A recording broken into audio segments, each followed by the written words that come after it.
Welcome back to the channel, and thank you all for watching HCKT TV.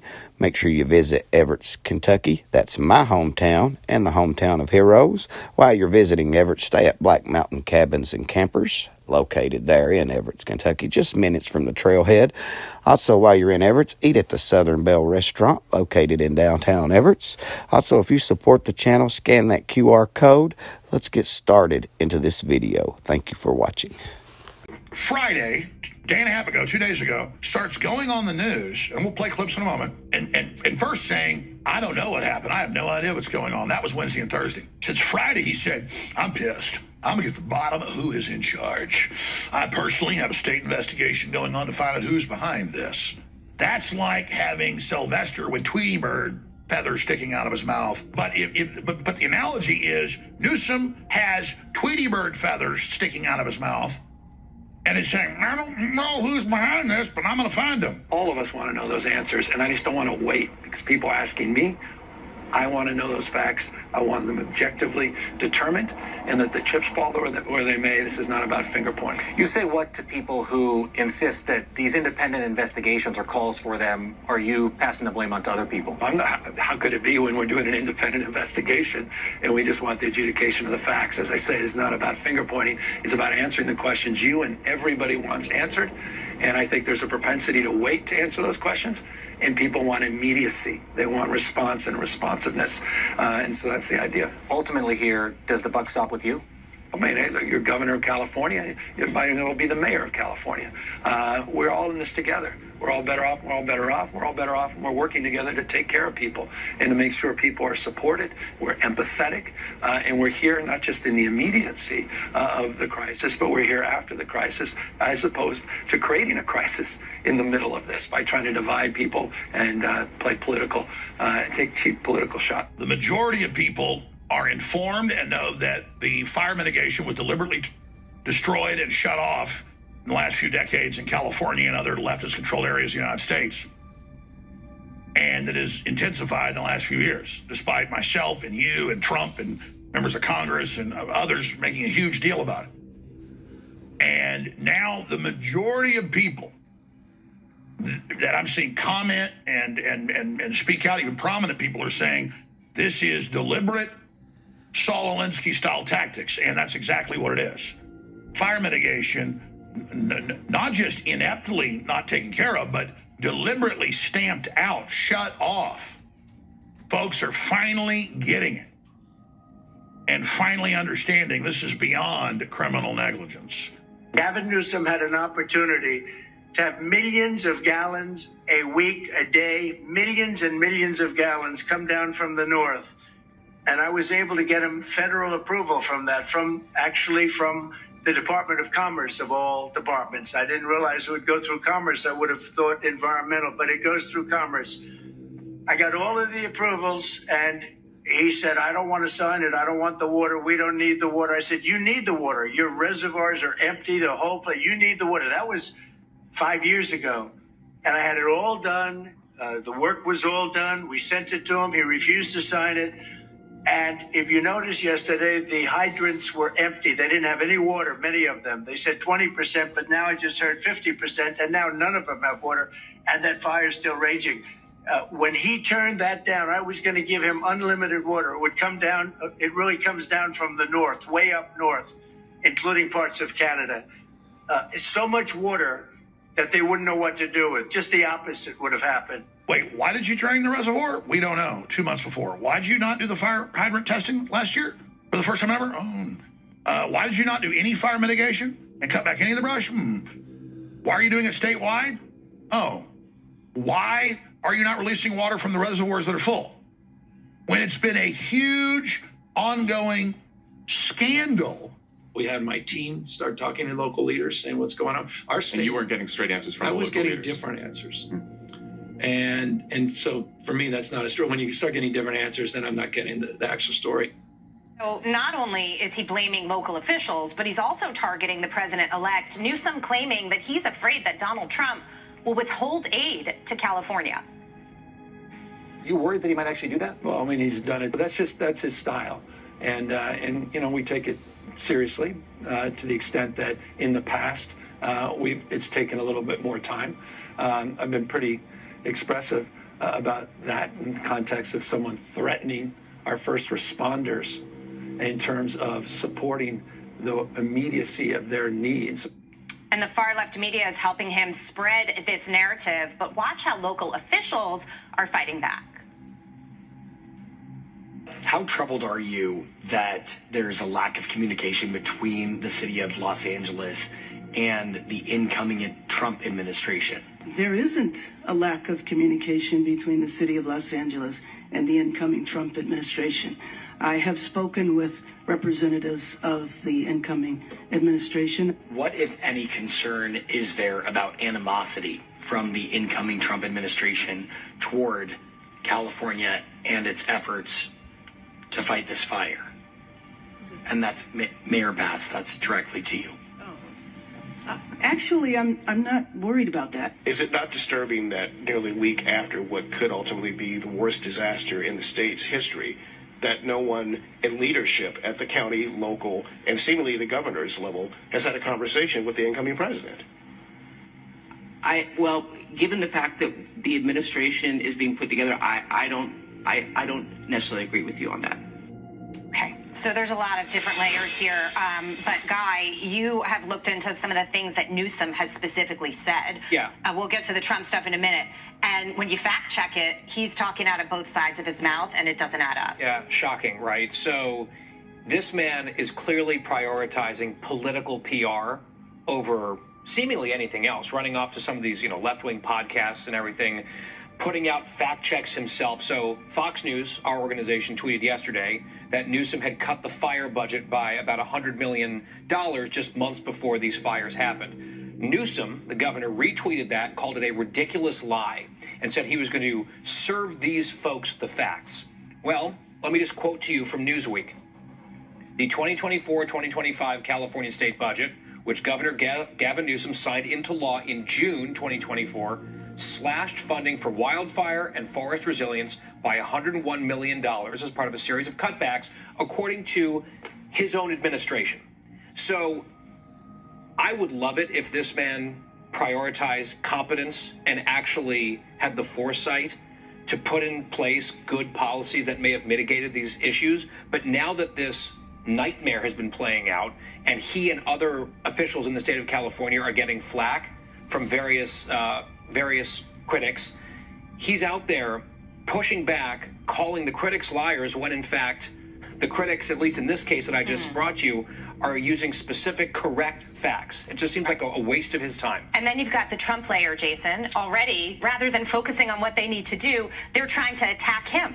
It's amazing. And then you've got some people saying, no, we're talking to him. Others are saying, no, we're not. We don't know what to say to the American people who want answers and the residents of the state. You see the left-wing media in play, specifically going after and making allegations that none of the leaders there at the table are saying are actually happening. You can't possibly blame Donald Trump. He's the one that foreshadowed that if you don't make changes to the flow of water, if you don't mitigate the underbrush, the fuel that pushes these fires forward, then you're going to have problems. And guess what they did? And you know what? President Trump is going to do the right thing. He's going to help all Americans, but you're not just going to get a blank check, Gavin Newsom. Right. You didn't deal with your money that you had before. You're going to have to do some things to actually solve the problem. That's what Donald Trump's all about, some accountability, but actually solving the problem. So the editors of the Free Press publishing a new piece titled Paradise Lost.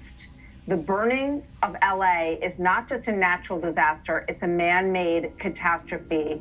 As we look at these extraordinary images in Granada Hills, California, Bari Weiss is founder and editor of the Free Press, and she joins me now. Bari, it's great to have you with us on set. Obviously, this is a story that raises so many of the questions that William just addressed and that you all speak about in your editorial today. Right. I mean, no governor or mayor can prevent 100-mile-an-hour winds. No governor or mayor can prevent Santa Ana winds. This is part of LA, right? LA, and you could argue that LA is paradise, but built to burn. I mean, it's extraordinarily dry. There's tons of brush. There's lots of environmental factors that we can get into. But The reality, and I have lived in Los Angeles for the past 4 years of my life, the reality, as anyone there will tell you, it does not matter if you identify as a Democrat, a Republican, or an independent, is Los Angeles is being governed, and the state of California is being governed by people who have lost sight of the basics of governing. They have lost sight of the idea that we pay you a tax so that you take care of basics for us. And nothing could be more basic than preventing the burning down of, as you just said in your introduction, an area twice the size of Manhattan, right? It's hard to conceive of how big this is. I woke up to text messages. Almost everyone we know has evacuated their home. We know people that have lost their homes.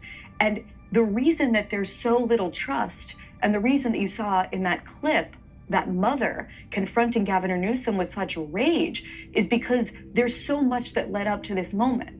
There was, just to choose one example, in our neighborhood, a middle-class neighborhood in LA, not particularly fancy, the police, if you called them for a robbery, and there were many, many robberies in our neighborhood, they would take an hour, sometimes 2 hours to show up.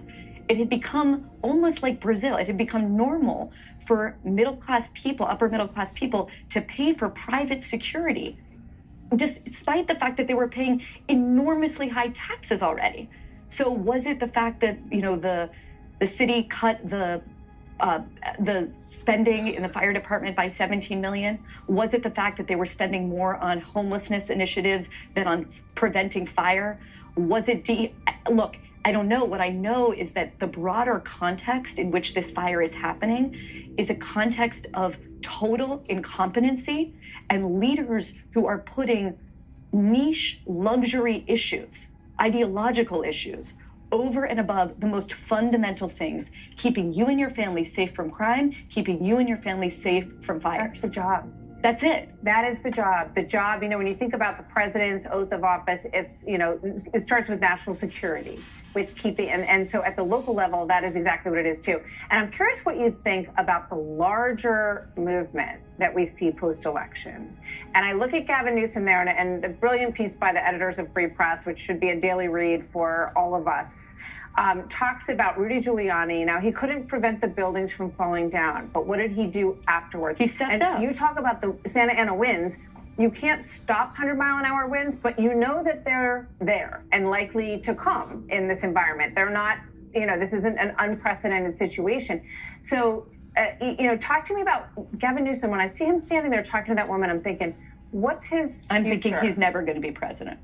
That's what I'm thinking. I'm thinking this is a person who is not, catastrophes happen, and then what leadership requires is meeting the moment, right? There are clips going around Twitter right now from on Joe Rogan's show from years ago, where I think he's interviewing a fire expert in California. They are talking about exactly this scenario.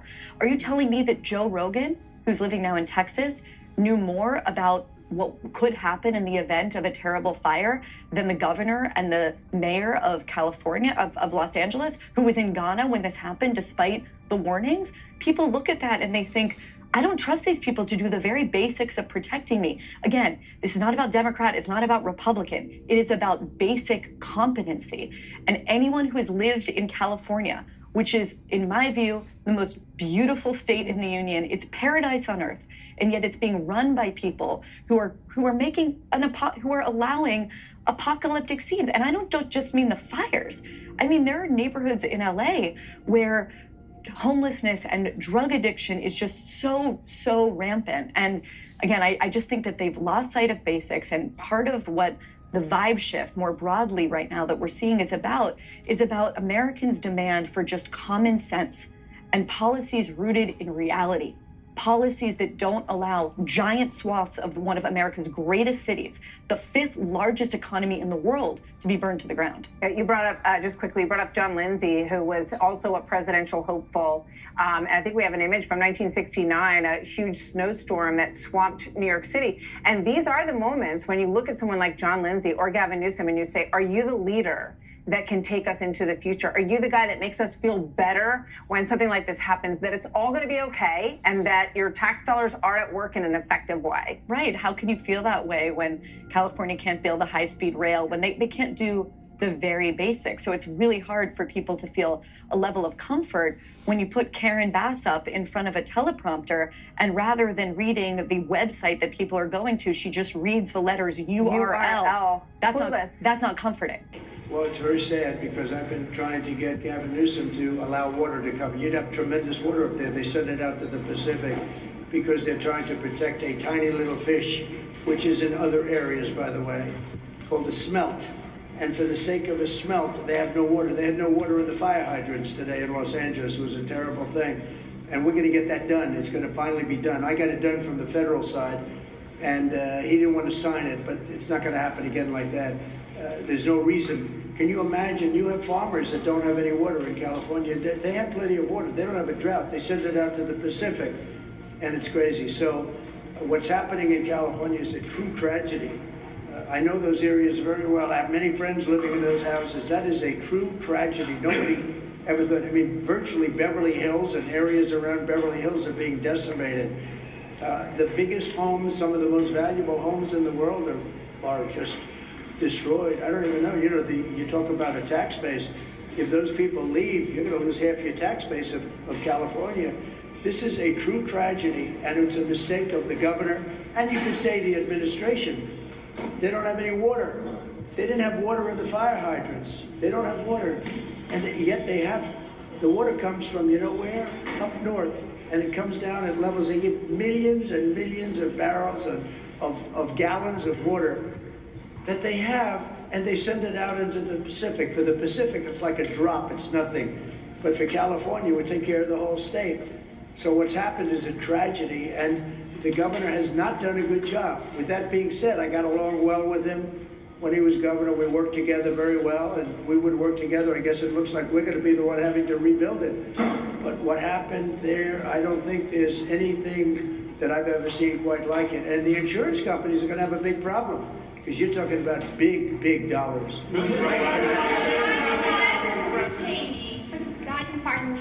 What's your message for President Biden? He says he I thought it was ridiculous that he did that, but we have more important things to talk about. Liz Cheney was, she lost in the Republican Party, as you know, in her state, by the biggest margin in the history of a politician running for Congress. She lost by like 42 points. Nobody's ever lost like that. So I don't care about Liz Cheney. I care about these people.